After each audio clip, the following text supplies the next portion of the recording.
We have a short video from a concert that was done in 2018. Diane is conducting, and this is Rally Around the Flag. It's introduced by the late Ed Asner, who passed away on Sunday, who is an associate of ours, and Harley actually will have a few things to say about him. We're going to just show, since Diane brought up what she brought up, let's take a look at this. The time, 1865, the conclusion of the American Civil War. President Abraham Lincoln declares, if God wills that this war continue until all the wealth piled by the bondman's 250 years of unrequited toil shall be sunk, and until every drop of blood drawn with the lash shall be paid by another drawn with the sword. As was said over 3,000 years ago, so still it must be said, the judgments of the Lord are true and righteous altogether. Yes, we'll rally round the flag, boys, we'll rally once again, shouting the battle cry of freedom. We will rally from the hillside, we'll gather from the plain, shouting the battle cry of freedom. The Union forever, hurrah, boys, hurrah! Down with the traitors, up with the star, while we rally round the flag, boys, rally once again, shouting the battle cry of freedom. We are springing to the call of our brothers gone before, shouting the battle cry of freedom. And we'll fill our vacant ranks with 1,000,000 free men more, shouting the battle cry of freedom. The Union forever, hurrah, boys, hurrah! Down with the traitors, up with the star, while we rally round the flag, boys, rally once again, shouting the battle cry of freedom. We will welcome to our numbers the loyal, true, and brave, shouting the battle cry of freedom. And although they may be poor, not a man shall be a slave, shouting the battle cry of freedom. The Union forever, hurrah, boys, hurrah! Down with the traitors, up with the star, while we rally round the flag, boys, rally once again, shouting the battle cry of freedom. So we're springing to the call from the east and from the west, shouting the battle cry of freedom. And we'll hurl the rebel crew from the land we love the best, shouting the battle cry of freedom. The Union forever, hurrah, boys, hurrah! Down with the traitors, up with the star, while we rally round the flag, boys, rally once again, shouting the battle cry of freedom. The Union forever, hurrah, boys, hurrah! Down with the traitors, up with the star, while we rally round the flag, boys, rally once again, shouting the battle cry of freedom.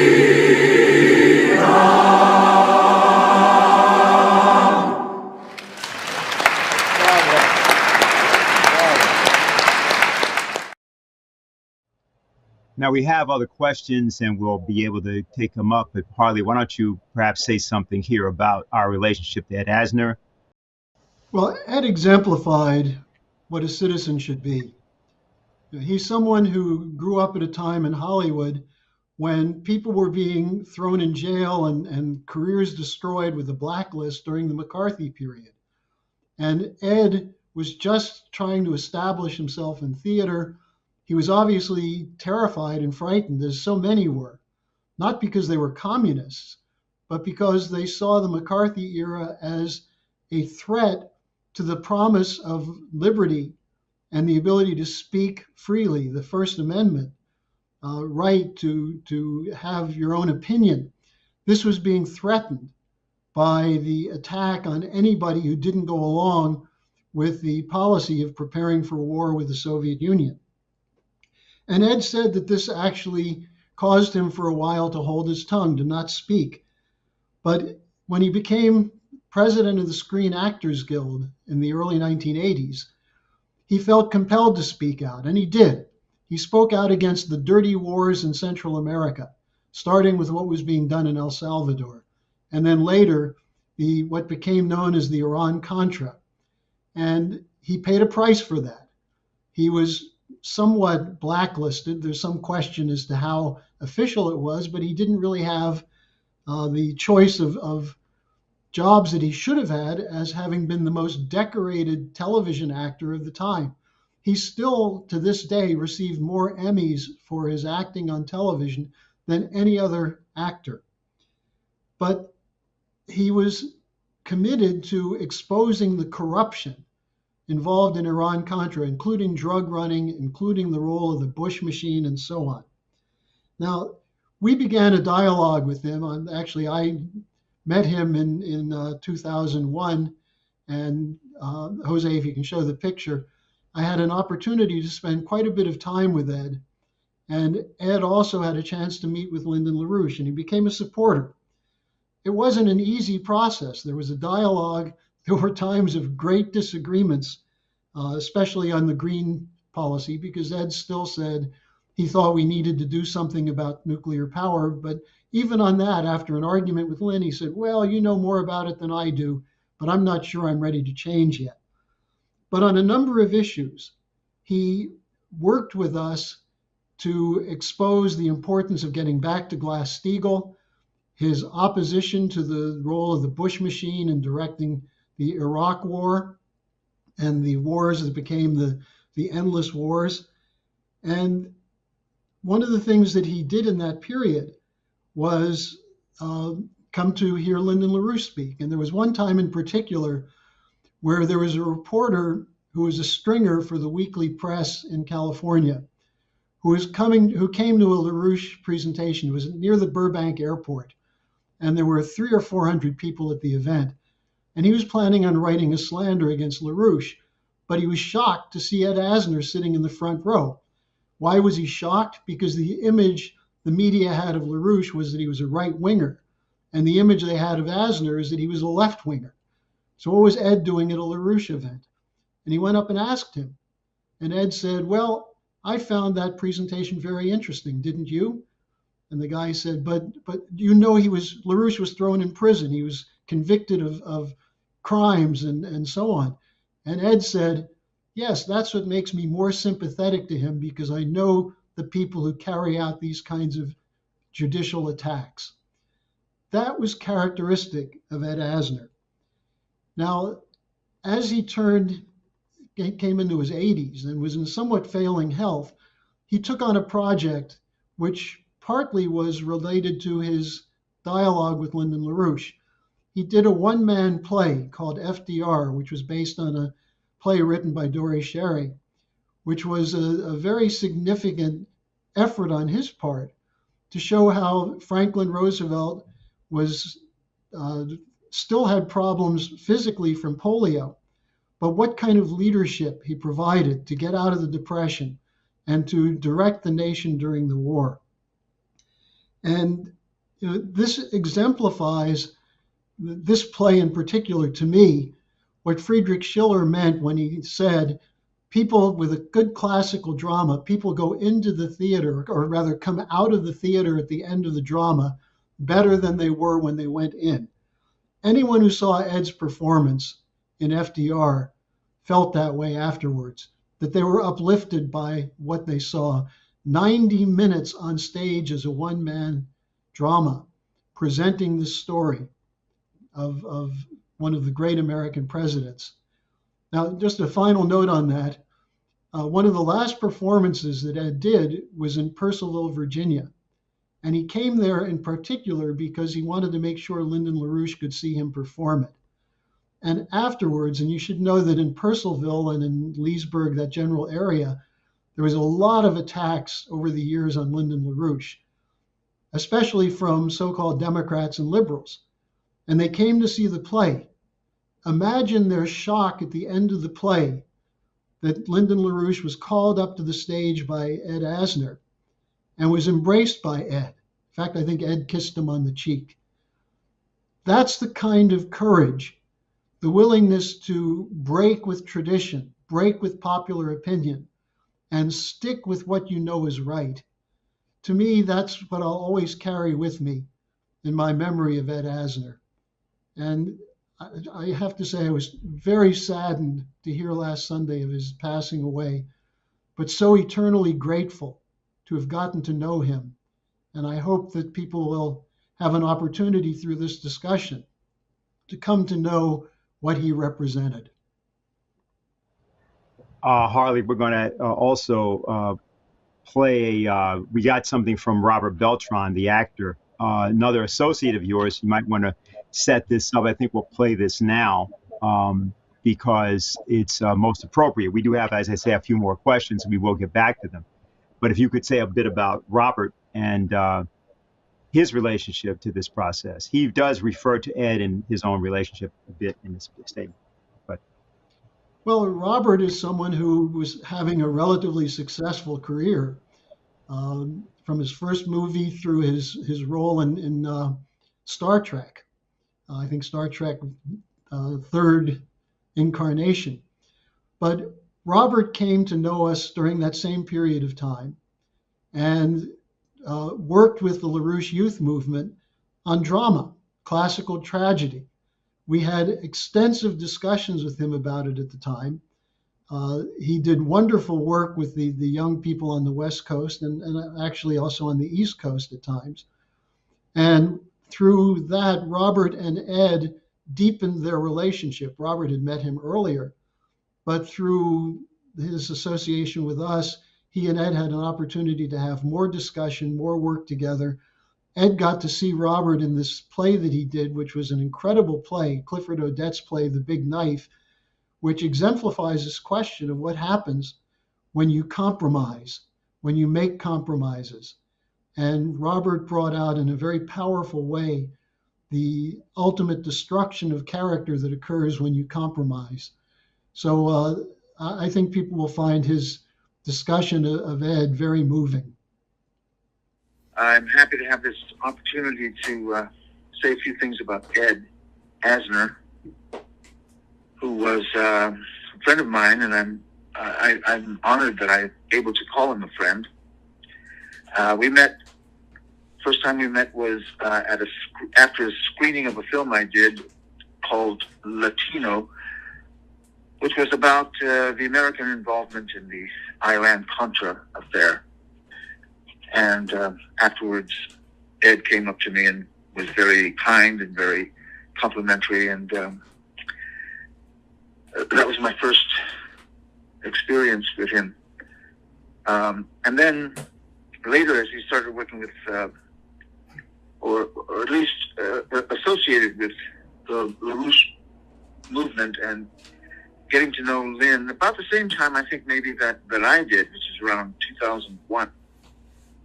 And so it was great to see him around, and we became reacquainted, often with Harley at luncheons and sometimes in Ed's office, or even one time after a production of a performance of The Big Knife, which I did back in 2003.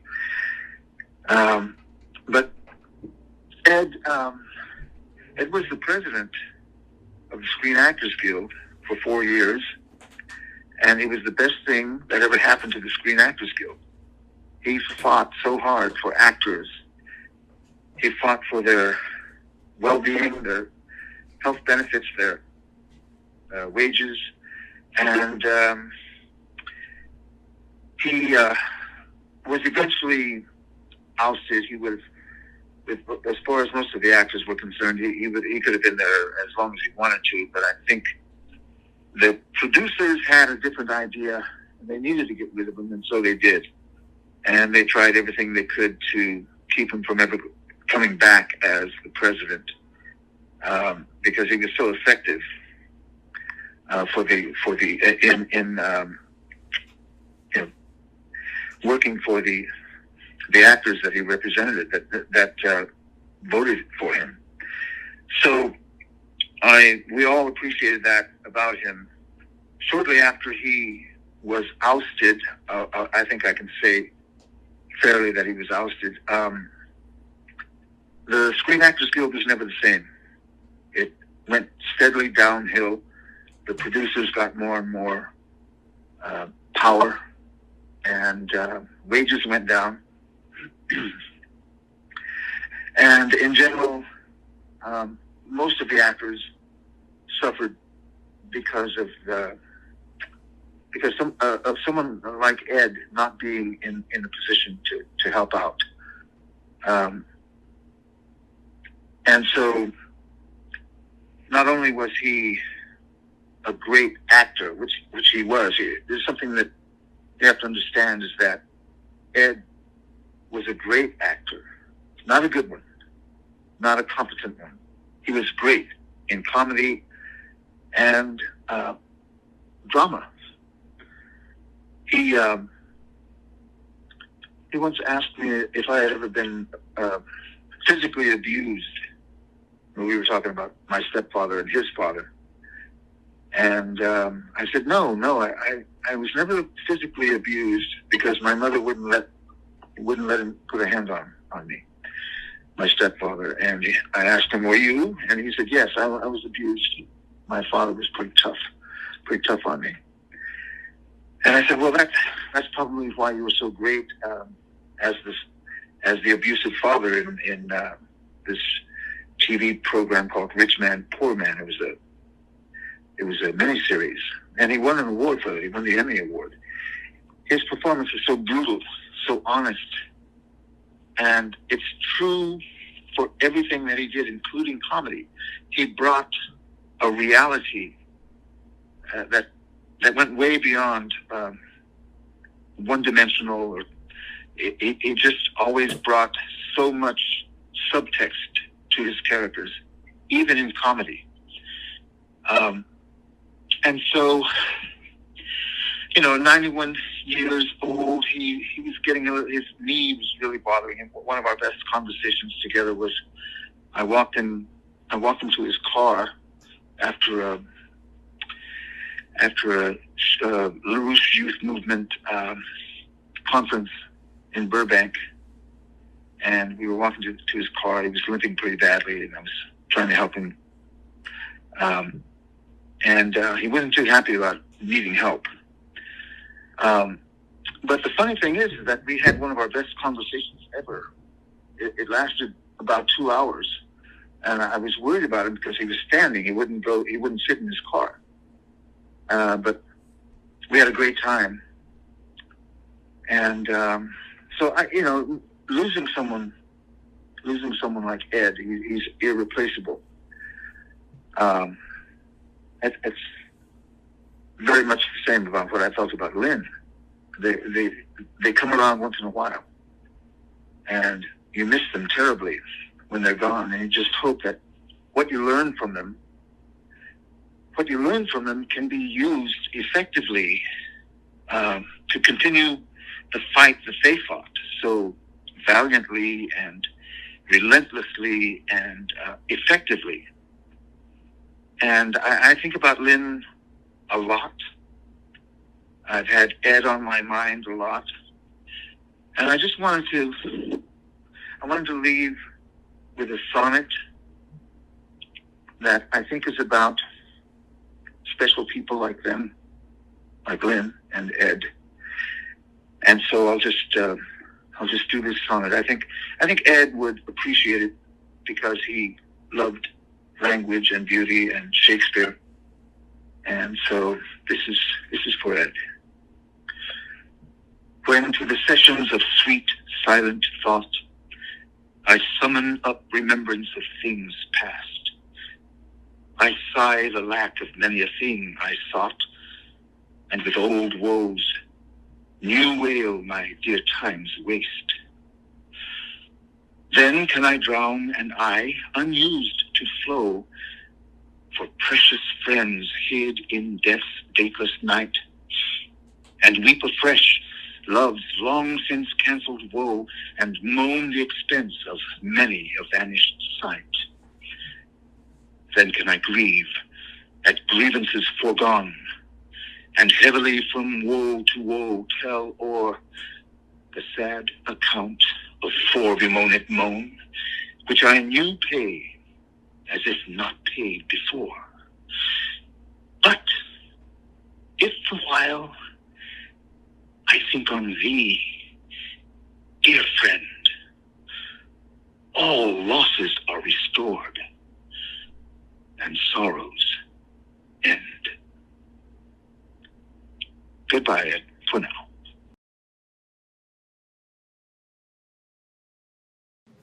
"50 years away, now memories may dim, but the voice is still there. A century from now, all the participants in these events and these events will be dead. But Martin Luther King's voice will still be here, singing a song of freedom. While it has its liabilities, also has its advantages. Your song remains forever.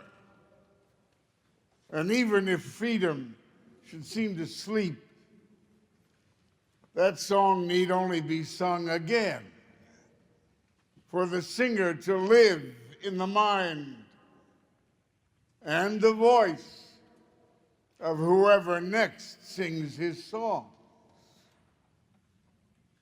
Poet kings and philosopher kings are the true rulers of the promised land. So we're springing to the call from the east and from the west, shouting the battle cry of freedom, and we'll hurl the rebel crew from the land we love the best, shouting the battle cry of freedom, the Union forever, hurrah boys hurrah, down with the traitors, up with the star, while we rally round the flag, boys, rally once again, shouting the battle cry of freedom, the Union forever, hurrah boys hurrah, down with the traitors, up with the star.